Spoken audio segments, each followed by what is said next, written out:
How is it that we find ourselves surrounded by such complexity, such elegance? The genes of you and me, the genes of you and me, we're all made of DNA. We're all made of the same chemical DNA.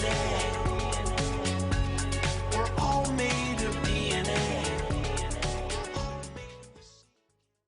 Hi, you're watching DNA Today, a multi-award-winning genetics podcast where we explore everything to do with genetics, from CRISPR to rare diseases to new research. We have won the Science and Medicine Podcast Award for many years now. We have hundreds of episodes, and we really hope you enjoy these conversations where we dive into so many genetic concepts. I'm Kira Deneen, a certified genetic counselor, and your host. On episode 288 and 289 of DNA Today, I talked to Victoria Gray, who was the first person to be treated with CRISPR for her sickle cell disease symptoms.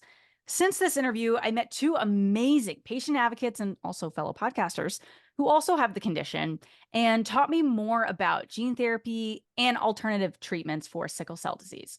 So I had to invite them on the show here to further our conversation and be able to share it with you listeners, so that I can learn more about these different treatments for sickle cell disease. Wunmi Bakare and Dima Hendricks not only have personal experience with sickle cell disease, but are also the dynamic hosts of the brand new podcast, Through the Genes. Their show, which launched this year on World Sickle Cell Day, which is June 19th, if you don't know. Their show offers informative and a heartfelt look into the risks, benefits, and limitations of gene and cell-based therapies for sickle cell disease.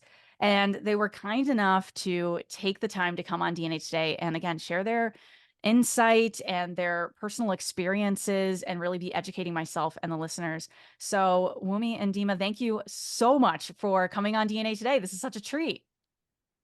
Thank you, Kira. Yes. It'd be great to kick off the show by both of you sharing a brief overview of your journey with sickle cell and what led you to explore different curative, transformative therapies for sickle cell. And then we'll definitely dive more in, but just to give people a sense, I don't know who wants to start us out. I can start us out. I think for me, sickle cell was such an intrinsic part of my life. I was diagnosed at 18 months.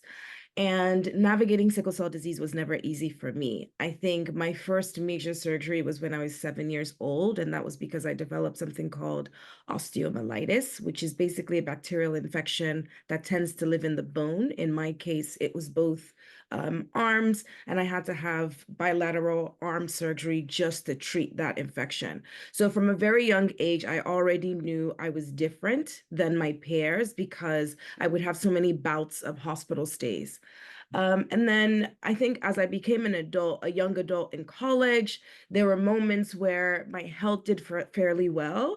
But for me, because I was diagnosed with hemoglobin SS, which is the most severe type of sickle cell disease, a lot of triggers that are applied to other patients applied to myself as well. For example, stress or infection or a drastic change in temperature. Those would always trigger a flare-up of my sickle cell disease. And over the course of my life, I think as much as I tried to separate sickle cell from who Wunmi Bakare was, I just wholeheartedly couldn't. It was woven into the tapestry of what is now my life.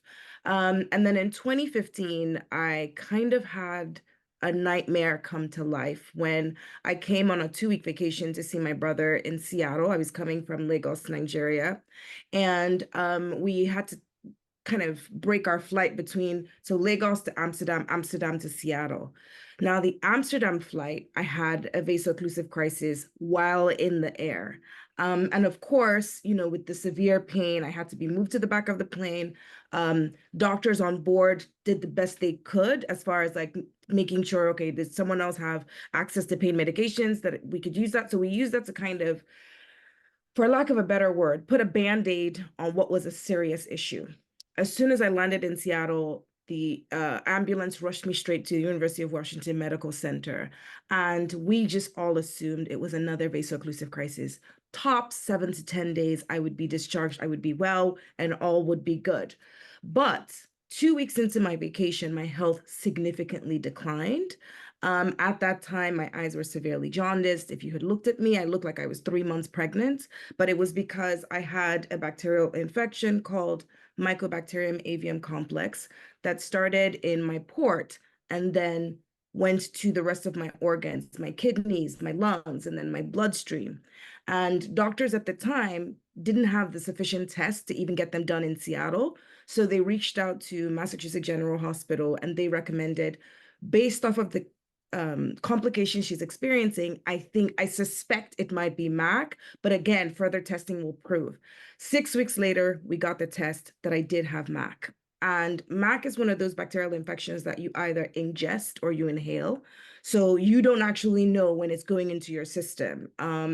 That put me in the hospital for a period of, I want to say, give or take 12 to 24 months. I was in and out. I think at the time, the longest amount of time I spent out of the hospital was probably 6 days. That's how frequently I was in the hospital. And for me, at that time, the doctors were like, we have to speak to you honestly. We don't know if treating this infection will give you a better quality of life, but we'll do everything to fight. So with approximation of 6 months to live, I then kind of had this fire of like, if I'm going to go down, I'm going to go down with a fight. And I think all warriors can identify with that when you're just kind of like, this cannot be the end for me. What are the other options that are available to me? And so on my own, I started to research curative therapies. And I use the term transformative because now that I'm on the other side of sickle cell, I recognize it was not a finite cure. I today still battle additional complications of sickle cell disease that won't get worse, but at the same time, they won't get better. And so I reached out to the NIH and I said, look, I'm a Nigerian citizen. I happen to come to Seattle for a vacation. I've been on treatment for the MAC infection. On average, it's 18 to 24 months. The quality of my life is not improving. I would appreciate it if you guys would consider me for a curative therapy. At the time, because I was Nigerian, giving the limitations of having access to the NIH, didn't really receive any word back. So then, interestingly enough, while I was in hospital, I said, you know what, if I am going to die, I want to leverage my skills for the sickle cell community. And I'm someone with a 15-year background in kind of public relations and communications. So I said, let me reach out to a nonprofit and say, hi, I do this for a living. I would like to do pro bono PR for you. And then I reached out to, at the time, a CBO called Bold Lips for sickle cell disease. I believe they're now called Bold Plus. And when I connected with them, they were like, oh, the NIH is doing a study on leg ulcers and sickle cell disease patients. We think you'd be great. And I was like, well, I've never experienced leg ulcers. And they said the NHGRI was like, no, we're looking for all patients that have sickle cell disease, those that have experienced leg ulcers and those that haven't. For me, that was my window of opportunity, because it was the type of research that would allow me to go to the NIH for them to physically take hair sample, blood samples. So when I got there, I was incredibly blessed to have met Vince Bonham, who is the acting deputy director of the National Human Genome Research Institute. And I said, this is what's going on with my case. As soon as I landed in Bethesda, I had to be admitted into the hospital because, again, the flight caused another vaso-occlusive crisis. And I remember in the hospital just bawling and telling him, this is what I'm going through. How can you get me in the door? And he said, no problem at all. I'll introduce you to my colleagues at the NHLBI, which is the National Heart, Lung, and Blood Institute. And from there, they sat me down and said, well, here are your options. You can either do a bone marrow transplant, stem cell transplant, or gene therapy. And I said, at the time I was like, well, gene therapy sounds a bit too new and funkified. I don't know if I want to quite dabble into that quite yet. But I said, I do have an older brother. We're biological siblings, same mother and father. And then they said, all right, well, let's test him. Let's do an HLA screening to see if he would be a match. And I always share this because a few days to my 30th birthday was when I got the news that my brother was a match. And for me, I was like, okay, God has to be doing something behind the scenes, because the person who has loved me, who has sat with me in the hospital, who took care of me when I came to Seattle thinking it was vacation, fast forward, my life is unraveling, has been my treatment this whole time without us knowing. And so that was what kind of led to me saying, all right, if my brother is going to be my donor, I'm okay with that. And let's give this a try. And thankfully, I'm now, in a few days, I will now be 5 years old. So my immune system is 5, but on the outside, I always say I'm like a 30-something-year-old woman. But we like to claim the 5-year-old. When you can, right? So that's my unwavering but quite challenging journey with sickle cell disease. Wow. So you have just, I mean, you've just been through so much to get to this point. And even from me talking to other people within your community, it takes a lot to say, okay, I really am now going to consider doing a bone marrow transplant because there are a lot of risks that are associated with that. So, and I mean, my goodness, you've been through so much. I mean, you were spending most days you were in the hospital of that time period that you were talking about with the bacterial infection. And I mean, Dima, just to bring you in, tell us a little bit about your story and background and, what your experience with sickle cell has been up to this point. So, like Wunmi, I also had a turbulent journey with sickle cell disease. I was diagnosed at 6 months old. At the time, my mother had me at a caretaker, a babysitter while she was at work. And all of a sudden, this good baby who didn't want for anything was smiling and laughing. All of a sudden, I was crying all the time. And the caretaker called my mother and said, "You have to come get this baby. Something is wrong." And so she took me to different hospitals. A couple of the hospitals said there was nothing wrong with me to take me home. And finally, I went to, at the time, it was Boston City Hospital. I'm aging myself. Now it's called Boston Medical Center. And they were the ones that diagnosed me with sickle cell disease. And from that diagnosis to about the age of, I want to say 36, I was a patient at Boston Medical Center. So during my pediatric time there, I've had a stroke. Um, I've had my blindness in one eye. I've had acute chest several times. At least once a year, I would develop acute chest syndrome. And I've had hundreds of blood transfusions, exchange transfusions, of course, bouts of pain. The list goes on and on. I had my gallbladder taken out. I have had surgery um on my head. I've had surgery, so many surgeries. Um and this was persistent until the age of about 12. My mother passed, and therefore she was like my only caregiver. So there was another issue of being in a foster home with sickle cell disease. And because of that, I had to go to a specialized foster home. And even then, as a specialized foster child, they really didn't understand the nuances of sickle cell disease. And because of that, there was one occasion, one foster parent, I had meningitis and no one knew I had meningitis. And um, she thought I was faking, and I didn't. I wanted to kind of stay home from school. I was having a fever. I was like going to the bathroom on myself. Like I wasn't able to walk. I wasn't able to feel my legs at one point. I kept falling asleep in the car, and she said, "You know what? Let me just take you to your pediatrician."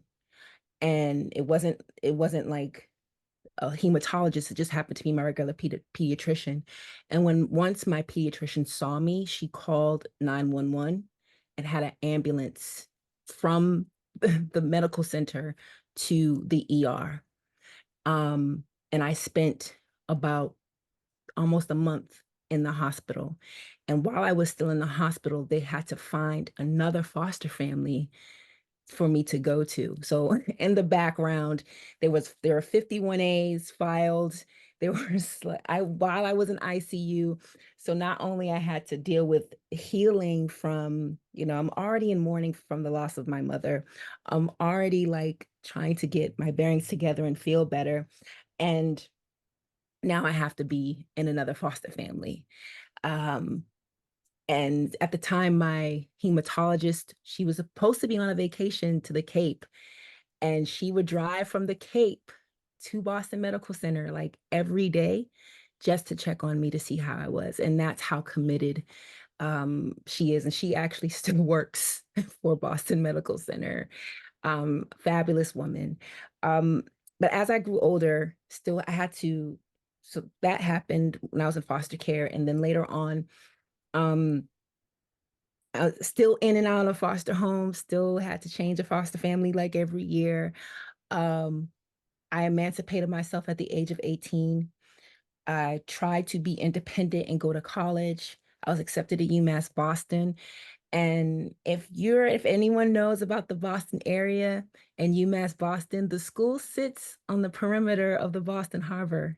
So automatically, when I go in the corridors and if I go walking on campus, I'm in pain.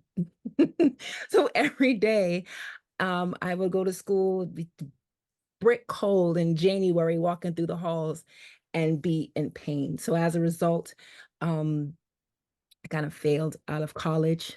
Um, I ended up I said, you know what? I keep going to the hospital. I'm in the hospital like 4 times a year. At that time was 4 times a year, if it was for like acute chest or some type of vaso-occlusive crisis. And I was dating my boyfriend at the time. I was like, look, I want a kid. I want to experience being a mom. And so I became a mother very early. Um, and now he's 21. He's a beautiful headed boy, but um I also just, took it into my own hands to just accelerate my life and accelerate my happiness. Um I did end up meeting my now husband when I was about 22. We got married when I was 26. Um and we're still married. We have another child. But in the midst of that, I was still being hospitalized all the time. And then, but this time I was sick in front of my children. And I can see that they were traumatized. I didn't understand how my health would kind of deteriorate the mental health of my children. And it was very jarring to them. And I also thought, hey, I'm not going to live till 30. And there was an extended expiration date. I'm not going to live when I'm 30. I'm not going to live when I'm 40. And so the opportunity presented itself um, to be recruited for a curative therapy. And this time it was actually a gene editing um, therapy. And I went in and I was the first person on the list. I'm like, look, I'm going to live for my babies. I'm going to live for my husband. He's so awesome. Let me just take this chance. Let me gamble and take this chance. And um, I could tell my husband was little scared. And we went forward and um, we I was accepted into the process, had apheresis treatments. Everything was going well until I decided to go into it, do infertility and store my eggs. Um, I didn't realize how invasive that procedure was and how the hormones would do such a number on my body. So while I had one of the lumen ports, dual lumen ports in my body, it was at the base of my right ventricle, a blood clot developed, and the doctors had to pull out the port, but the blood clot still stayed in my heart. Um, I then I developed another infection. Um, they also found out I had um, iron overload from so many blood transfusions over the years. And there were so many other complications that were happening to my body. So I believe it was in November, around Thanksgiving of 2018. uh, I was rushed to the hospital and I stayed for about a month until they decided, hey, we need to have open heart surgery to take out the blood clot. I I didn't think I was going to live. So I said goodbye to my children. I said goodbye to my husband and my friends and family. But I woke up and the blood clot was gone, which was a miracle. Even though I went through all that, I was still determined to get rid of this sickle cell. I was like, okay, I'm back. Let's work on this whole gene editing thing. Let's do it. There was so much desperation involved in my decision making that I wasn't really thinking about what was happening to my body. And about a few months later, after I got home finally, New Year's Eve, 2018, and we're rolling into 2019, and the investigator of the study says to me, honey, your body's been through enough. We're going to have to move on, and you can't, I don't think you can participate in this study. Um, and then there was a morning that happened after that. I was in such a depressive state because I felt like my opportunity to get rid of sickle cell was taken, I was robbed and it was taken away from me. Um, and so much time being at church and hearing like, oh, you're not healed because you're not praying hard enough. Or there's something, there's something wrong with you, or you're doing something, or you're harboring this. And and the emotional toll it took that it took on me, because I've seen everyone that was in my study, in my cohort, went through the study, and they're living wonderful lives. And they were in the newspaper, and they were healed and they were cured. And me being the first one to sign on wasn't able to have that opportunity of saying, hey, I'm cured of sickle cell disease. But despite all that, the end of 2019, the FDA approved a disease modifying drug. And then there was another hope, like, okay, let me try this because the curative therapy didn't work for me. The hydroxyurea didn't work for me at the time.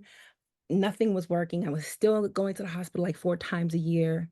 And thankfully now I'm on a disease modifying drug that has diminished my my times of going to the hospital from 4 to 1 time a year. So there's a significant decrease in hospitalizations, and there's a significant increase in my quality of life. I don't think if I wasn't on this medication, I probably wouldn't be talking to you right now. I'll probably still be in a bed because of the exhaustion that sickle cell kind of came over me. Like, I was always exhausted. Um, but I have a different lease on life now.